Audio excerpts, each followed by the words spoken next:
धाराशिवच्या उमरगा तालुक्यामध्ये बेनीतुरा मध्यम प्रकल्पाचे काम 1994 साली पूर्ण करण्यात आलं। मात्र प्रकल्प बाधितांचे आजही पुनर्वसन झालेलं नाही।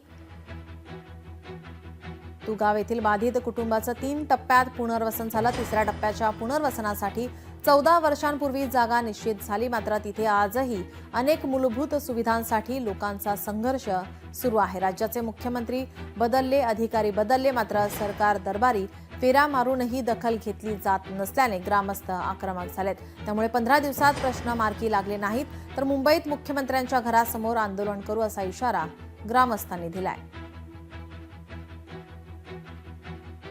आमचं धरणामध्ये गावचं पुनर्वसन झालेलं आहे खास बाब म्हणून। गेली 14 ते 15 वर्ष झालं आम्ही शासनाकडे पाठपुरावा करूनही आम्ही कोणीच दखल घेत नाही। आमच्या पुनर्वसनामध्ये शेतकऱ्याला जाण्या येण्याकरता रस्ते कोण जाऊ देत नाहीत, कुठं नाल्या नाहीत, कुठं लाईटचे काम व्यवस्थित नाहीत। या ठिकाणी मूलभूत सुविधा झालेल्या नाहीत, रस्ते नाहीत, पाण्याचे टाके आहेत परंतु पाणी नाही, पोल आहेत परंतु त्याला वीज कनेक्शन नाही, पोल नाही।